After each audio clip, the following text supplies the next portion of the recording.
Hello world! It's me, Doji, again. And welcome back to my YouTube channel. So ngayon guys is i-stop muna natin yung while loop, okay? But definitely marami pa tayong pag-aaralan doon. Pero siguro sa next batch ng Python. Okay? Kasi hinahati namin yan sa tatlo guys. Beginner, intermediate, and then pro. Kung saan magbi-build na tayo ng mga software. Okay? So ngayon, nasa beginner pa lang tayo. Yung next natin is intermediate. Part of the beginner lessons is yung for loop. Yung for range. Kailangan natin matutunan. Para mapaliwanag ko na sa inyo yung topic natin for today, which is for loop. Open na natin yung mga code editor na gagamitin natin. So as you can see, ito na yung code editor na gagamitin ko and mag-hashtag na ako dyan for our title. Pag-aaralan natin today is for loop, tapos range. Yan. So the first thing that we must know is, guys, ano ba yung for loop? Okay, sa for loop muna tayo. Alisin ko muna yung range dito. Okay? Ano yung for loop at pinagkaiba niya dun sa while loop? Unang-una sa lahat, guys, balikan natin si while. So hashtag tayo dito. Si while loop, kaya hindi ko minention si for loop dun ka while loop kasi wala pa tayong idea sa loop ba. Si while loop yung unang. Ngayon, may idea na tayo kay while loop. So mako-compare na natin. Si while loop, guys, is a kind of loop na hindi mo sure kung kailan matatapos. Undetermined, kumbaga. Correct me if I'm wrong dun sa word na ginagamit ko, pero I'm not an American or English-speaking person, so forgive my English. Undetermined ba? Hindi natin alam kung kailan matatapos. Unspecific. Well, exceptionally, kapag ka talagang kagaya nung ine-edit mo talaga mismo mga line of codes, like pagka nilagyan mo ng stopper, pagka in-edit mo yung condition, madidiktahan mo kailan siya matatapos. Diba? Pero in general terms, kapag ka while loop ang ginagamit natin, kagaya na sa password checker, hindi siya mahihinto hanggat hindi true yung condition. So para mahinto siya, kailangan true yung condition. Kailan mangyayari yun? You don't know. Hindi mo alam kung kailan i-enter ng user yung tamang sagot or tamang pass. Diba? So in short terms, yung while loop, iteration siya pero undetermined. Okay? Unlike kay for loop, guys, determined yan. Kumbaga, specific. Tayo mismo ang maglalagay ng exact number of iterations. Basta, ito yung binigay ko sa'yo, 5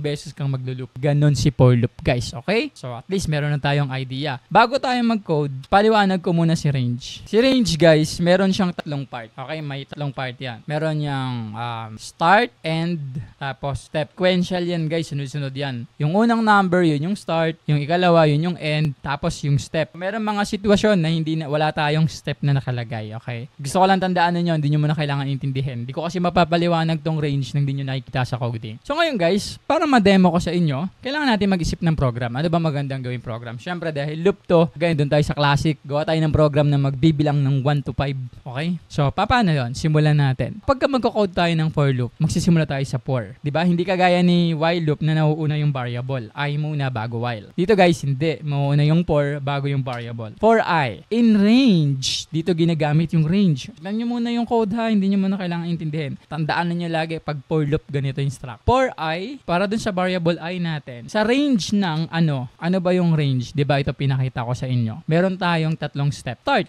diba? Sabihin natin yung start natin, yan yung unang number. Mag-i-start ka sa 1. Yan yung start natin. Bakit sa 1? Kasi ang goal natin, diba, gagawa tayo ng for loop na nagbibilang ng 1 to 5. And then, kapag ka may range, ang principle niyan, yung start, yung end, tapos yung step. Ano ba ang start ng 1 to 5? 3? Di ba? 1. O, di 1 yung unang mong lalagay na number, tapos comma. Ano ang end? So, ang ilalagay natin dito, 6. Bakit 6? Kasi guys, sa range, okay, ini-include niya lagi, ayan, includes the start. Tandaan niyo tong principle na to. Ini-include niya yung start, which is yung 1. So, sasama niya sa ipiprint yan. Pero, ini-exclude niya naman yung end. Kung ang end mo ay 5, hindi na yun kasama. So, ang mapiprint lang natin, hanggang 1 to 4 lang. So, para masama yung 5, ang e-exclude natin is yung 6. Ang end natin is yung 6, ba? So, anong principle again ng range? Includes the start but excludes the end. Nakuha ninyo guys, tandaan ninyo yan. Sabihin, kaya 6 yung nilagay kong end kasi hindi yan kasali. Mahihinto siya sa 5. Ngayon, kung ang ilalagay ko dyan is 5, di kasali yung 5, saan siya hihinto? Sa 4. Di hindi natin ma-reach yung goal natin. Ano bang goal natin? Gumawa ng program na nagbibilang ng 1 to 5. So, para ma-hit natin yung 1 to 5, ang end natin is 6. Ngayon, dito, hindi pa natin kailangan yung step. Okay? Ito pa lang naman yung kailangan natin. Now, ito yung for loop natin, guys. Okay, ito na yun. Now, next, anong gagawin natin? Para makita natin na talagang nagbibilang siya ng 1 to 5, edi ipiprint mo.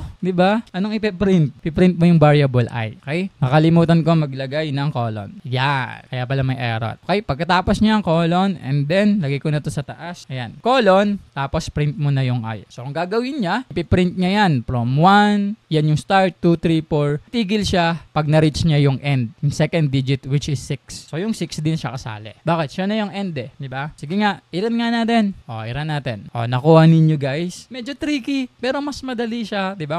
Kung iintindihin mo, mas madali siya kaysa sa while loop. Tricky lang talaga siya sa umpisa. Nakuha ninyo guys. Ang tanong, guys, sa tingin ninyo, deserve ba ng channel na to na mas-subscribe? If oo, please guys, don't forget to click the subscribe button kasi habang nag-grow yung community na to guys, yung channel natin is lalo kaming na-inspire na gumawa pa ng mas kapaki-pakinabang at mas madaling intindihin ng mga tutorial videos. And in return guys, we will always try to do our best to deliver more valuable contents. Yun lang, balik na tayo sa tutorial. Sige, sample lang pa natin. Sabihin natin 1 to 10, edi 11. Iran nga natin. Nakuha ninyo guys, di ba? Ngayon, ang tanong, paano naman pagpaatras? Ganito yan guys. Kapag paatras, dito na pumapasok yung step, okay? So, ano yung step natin? So, ang default niya is forward, di ba? Dito guys, kailangan mo na i-indicate kasi you are reversing things. Diba? Kumbaga, hindi na to yung default na pagbibilang natin. Paatras na. So, anong gagawin natin? Yung start natin, kunyari, 10 to 0, 10 to 1. Again, anong principle? It includes the start. So, hindi ka sa 11 mag-i-start kasi isasama niya yan. Sa 10 ka magsisimula. Tapos, ang dulo mo is 0. Ngayon, dahil hindi na yan yung default counting na ginagawa na, dahil paatras yan, -1. Ganun talaga. Hindi ko na mapapaliwanag sa inyo. Kailangan yung tandaan. Pag niran natin to, makukuha natin ngayon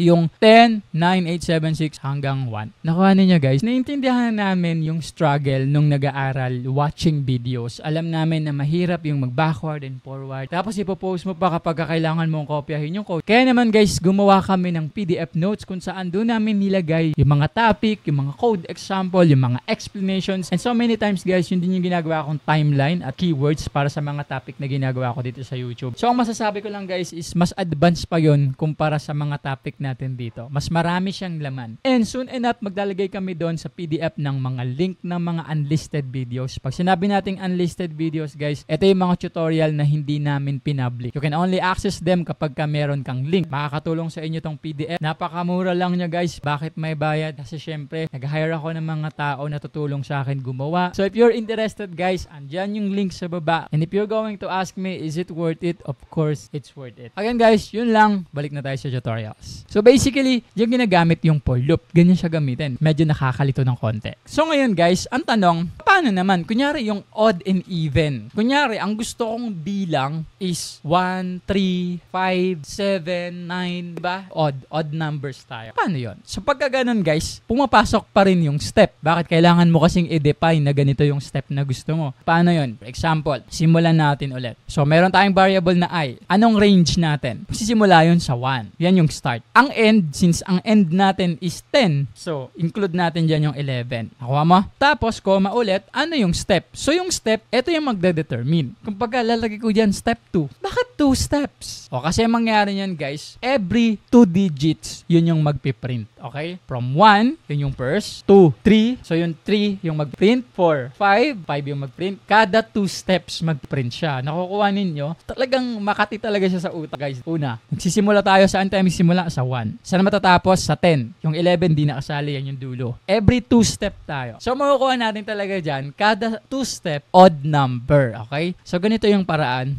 pagkukuha ng odd number gamit yung for loop. O, diba? 1, 3, 5, 7, 9. So, kasama ba yung 10? Hindi, kasi even yun, guys, eh. Okay? Ang tanong, paano naman kapag ka-even numbers yung kukunin natin? 5, 6, so ikalawa, 7, 8, 9, 10. So, meron tayong 2, 4, 6, 8, 10. So, sige nga, i-run nga natin. O, ayan, nakita nyo, 2, 4, 6, 8, 10. So, ganyan ginagamit yung for loop. Okay? So, I hope you understand, no? Kung nalilito ka, ulitin mo yung video. Ganun talaga. No normal yan. Lahat tayo dumaan sa pagkalito. Lalo na dito, ako din, nalito ako dito. Dati nung first year pa ako guys. Dagdagan natin to sa next video natin. Sana may natutunan ko sa video na to. Kung meron guys, please don't forget to subscribe, like, and comment mo dyan sa baba kung ano yung mga topic na gusto mong gawan namin ng video. And see you on my next vlog.